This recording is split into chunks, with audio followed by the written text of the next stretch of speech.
Hey guys, and welcome back to the Thoughtful Advocate. I'm your host, Elizabeth Teo, and today we're just going to go over some life updates next week, and we're expecting our next little baby. So here we go. This episode will include everything from a big milestone for me and Ace, and a fun recipe that I think your toddler is gonna like, and how we've been getting out of the house for free. So Ace's hair has been getting so long, like a little embarrassingly long.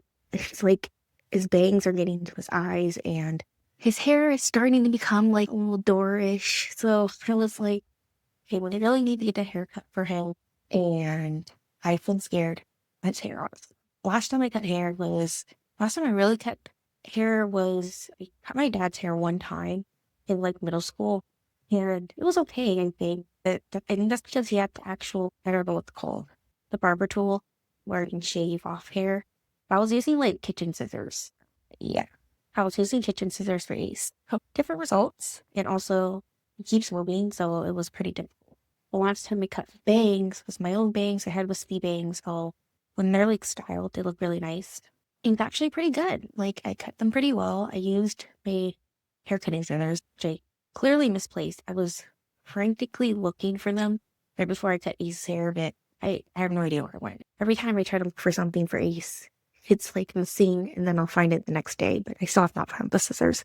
So yeah, basically what I did is I tried to cut his bangs first because that was the most important thing, and I was a bit more confident in it. Then after I cut it, not so much. I really wanted to cut it at an angle and not make it so straight because it's like very blunt. Anytime he saw the scissors right in front of his face, he would like use his hands to cover, and he would jerk his head around. And so as soon as I cut, like I grabbed his hair and I twisted it into a triangle. I don't know if you've seen those YouTube videos, and it just went sideways as soon as he moved. It cut way more than I envisioned, and his bangs just up to here, they're like micro bangs. Honestly, he's very cute though. He did look like Dora because at the back of his head, his hair is so long there. So when I cut it, he's very cute. And yeah, I took a picture of that too.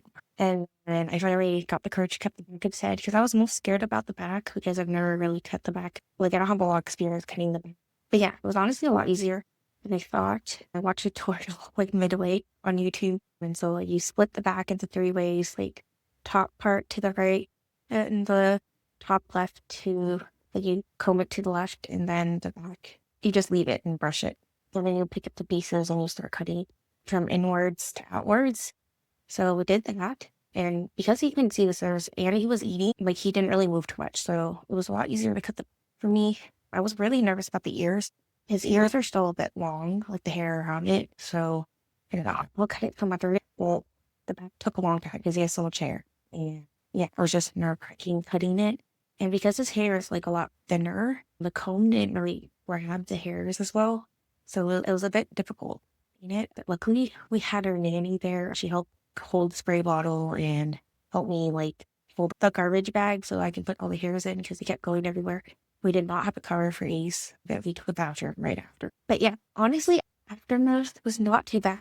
He looks like one of those K-pop idols who go to the army and they get those fresh cuts and like really short and you don't really recognize them anymore. So yeah, he looks like a boy. That he's very cute. And I'm just happy that the hair is not in the eyes anymore and it's shorter and more manageable. Usually when he wakes up from his sleep, because his hair is so thin, it gets wavy because he sweats a little and then it just gets everywhere. It gets frizzy. So I have to make sure I comb it down. It's a lot more manageable now that it's not so long, which is good. But yeah, sorry, your mom cut your hair for the first time and it's a little janky. I think it's good. Like the last result was pretty good. Okay, so this is the big update. I'm 38 weeks pregnant, and next Thursday is literally my C-section. And I am nervous for it, obviously. Like, it's a big surgery. They cut through 7 layers of skin, and that's a lot. Take a long time to heal, too. Like, it's recently pretty much healed up, as in, like, there's, like, old scarring, and it's, like, you can feel it's pretty sturdy. So I am scared to go back to the vulnerability of having an open wound, having two under two. But luckily John will be off. So yeah, basically at this point in your pregnancy, you're definitely seeing your OBGYN, or at least for OBGYNs, I'm seeing them weekly now. They basically measure the baby by measuring your stomach here, and they see how much they're growing. They take your weight, and then they hear the heartbeat. and see if there's any irregularities. Everything was good, which is amazing. And because that's honestly all we can ask for is for a healthy baby at this point. And yeah, I think it keeps you like grounded every time I go to checkups. I'm like, okay, yeah, baby's coming and baby's healthy. And it gives you like a lot of reassurance, which is great. But it definitely is a lot harder this time with a toddler and going to the appointments because like she doesn't like sitting still and you have to get ready. It takes an hour to get ready. So it's a lot more work trying to get to places now with a kid. I know with two, yeah, it's going to be a lot more. The week of the surgery, there's multiple appointments. So you see your OB/GYN for one last checkup. And then the day before your surgery is when the hospital calls you. You're basically on call. They're going to call you to come in anytime during the day and you just have to go. Apparently they do blood work. You bring your package, which your OB/GYN gives you. And it's all your insurance information, your personal information, whether you consent to the surgery or not, and all of that. And you bring all that stuff in and you talk to the nurse or the surgeon. And basically their job is to walk you through the surgery and they let you know when to stop eating, stop drinking, which is going to be very hard for me because being so pregnant, like I constantly need to eat and drink. So I'm a little worried about that, but we'll survive. And we did not go through any of this with Ace, even though he was C-section, because he was emergency C-section. There was like no time to plan all this. It just all happened at once. So we did not do any blood work. I think I got booster juice this morning because I was getting like a massage and my contractions were coming in. I just didn't realize that they were kind of false, like the Braxton Hicks contractions, but then they kept getting closer and then we went to the hospital. So yeah, this time around it's quite different. And also last year, it's interesting, they changed it this time. They give you an antibacterial soap so you can wash the area before you go in. So the night before and then the morning of, you're supposed to wash. They said it's supposed to prevent infections, prevent incision, and I'm all for that. But it's really interesting because I literally gave birth last year and they did not give me that. So they said, yeah, this time we're trying to prevent infections, so use wash of soap. Now, trying to look for the soap. I know it's in my bag, but we have a really stuffed closet in the back and I need to pull everything out. And then they said the day of, we show up 2 hours early and he has to prep himself. And then instead of an epidural, I'm getting a spinal block, which if you didn't see my last video, I talk about the difference between them. But yeah, it will be interesting. I just really don't want to feel the needle, but I don't want to feel any pain. So I'd rather not feel any pain. But yeah, there's definitely something more comforting about being prepared and like having all these appointments scheduled versus we didn't find out that we were going to have emergency C-section until I think it had to be like 36 weeks. No, it could be a bit earlier. It's probably around the 34-week mark where they finally did an ultrasound and they saw that the baby's head was not down. The feet were down. So I thought I was going to have a vaginal birth. My friend Kelly, she literally bought me like the cooling pads and like all the stuff that I need for vaginal birth. I didn't end up using it and yeah, I was not prepared for it at all. And then when we went to the emergency labor and delivery department, it just all happened at once. But I was waiting 2 hours at the hospital after we arrived, still having contractions until I was excited and they finally had everything ready. So even though we do want an earlier birth date, like today is the 27th, so the last day of February is literally going to be tomorrow. Like, I don't care. I just don't want to be in pain. I'd rather, and the reason why we didn't want March was because half of John's family's birthday's in March, and like literally the first week's like his mom and like a bunch of other people and his siblings, and yeah, it doesn't matter. I just want the baby to go, and I don't want to go through any pain, so I'd rather not have contraction. Because again, they set the surgery, if you're having a C-section, usually the week before the 40-week mark, so that's the 39 week. If you ever had a C-section, I'd like to know how you dealt with it, the aftermath, if you did anything with the pain, because the first time around, it took me a long time for the pain to really reside completely, because I would really feel that at night, like months after. So I heard doing my research and people have been saying about blood therapy, doing certain exercises. So I'm going to talk to my physiotherapist and my OB/GYN, of course, and see if that's what I need to be doing so that I'm not in so much pain physically for like months after. Because yeah, that's the worst part. Okay, so for this section, I'm going to basically go over a recipe that I think your toddler is going to love because one, it's soft and it's chewy and it's a great breakfast recipe. And if you're finding that they're not like wanting to eat anything, like my toddler loved crepe, gravitates towards this. And basically, it's healthy, also mostly healthy. They're Greek yogurt crepes. And basically, what you need is unsalted butter. So I just cut enough every time for me to like basically cook the crepes in. But you're gonna need at least 3 tablespoons here. And I'll post a recipe from Sally's Baking. But yeah, 3 tablespoons of butter in the actual mixture, and then you're gonna need more butter. And this is unsalted butter. And then yeah, 1 cup of all-purpose flour, 1 tablespoon of granulated sugar, just like a pinch of salt. So it's 3/4 cup of whole milk, 1/2 cup of water, 2 large eggs, and 1 1/2 teaspoons of pure vanilla extract. Okay, I'm gonna give the actual metrics that I used in grams because I have a scale, so I'm using grams. So apparently that's more accurate than the measuring cups. So it's this actual recipe I used. 150 grams unbleached all-purpose flour, 25 grams sugar, 1 pinch of salt, 2 large eggs, 800 milliliters of milk, any milk will do, 125 grams of plain Greek yogurt, which is about a cup, I think. Or sorry, not a cup, half a cup.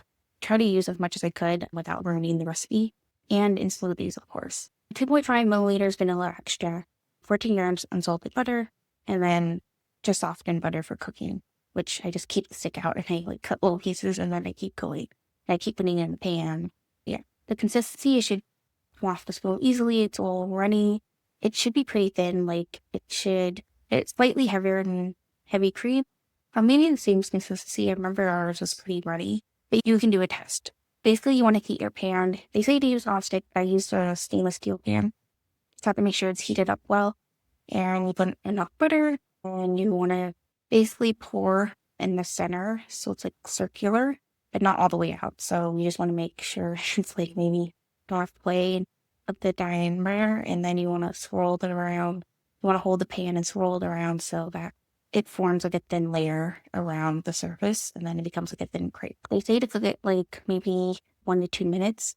I just do it until I just start peeling off itself, and then I flip it, and then it should be like a little brown. If you want it like really soft, then you can make sure the heat's down low and do it slowly. But yeah, it should make 14 crepes or more. I think I had more than that. I think that's a great recipe because sometimes when he doesn't want to eat like his actual dinner or a meal, like I'll just give that because at least he's gonna eat something better than nothing. As most parents know, around this age they start getting picky, and yeah, it's a good snack too.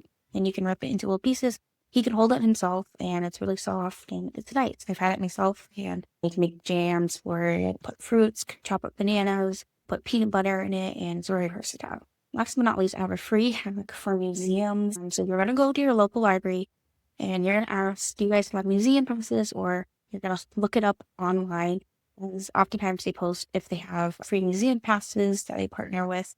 And yeah, our library does. Because museum passes can add up, especially if you go frequently. We went to the Peel Region Art Museum, and it was pretty cool. It was free. On Valentine's Day, there was nobody there except for this one other couple.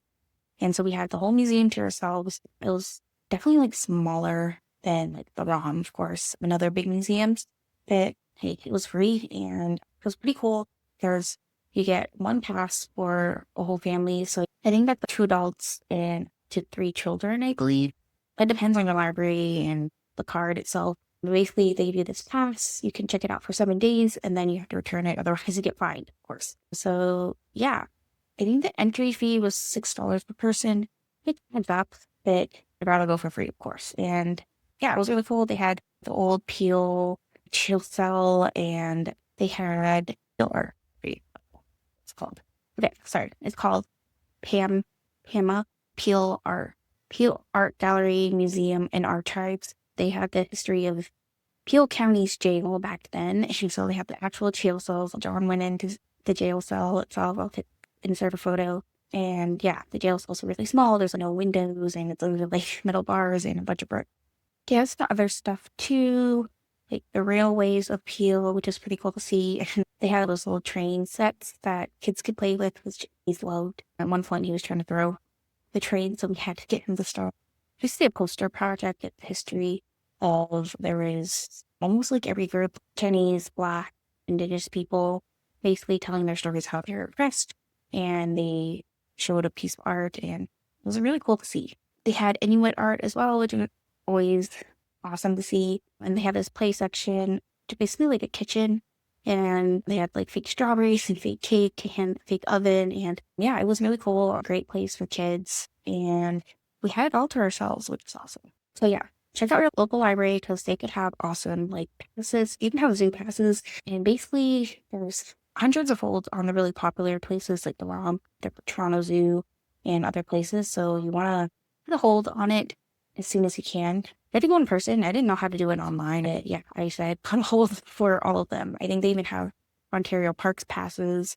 And yeah, it's great because it's a free resource for families. And when you have kids, you want to try to get outdoors as much as possible because you want to be in the house all day. And honestly, it's a lot better for everyone's mental health. And I find that he sleeps better when we like go out for like fresh air. And yeah, it's just overall really fun. Okay, so that's all. I'm trying to film all these videos in batch. And so that way that I can be rested and for when the baby comes. That way I can be well rested for when the new baby comes. Thanks for listening. If you like this video, please subscribe and give it a thumbs up. I'll see you next time. Bye. Okay, so today's sponsor is Kind Laundry. Just kidding, they're not really a sponsor, but I do have an affiliate code. Kind Laundry use natural ingredients and it actually comes in these sheets. So much more useful than liquid laundry detergent because that stuff gets messy. With Kind Laundry, you can bring this anywhere.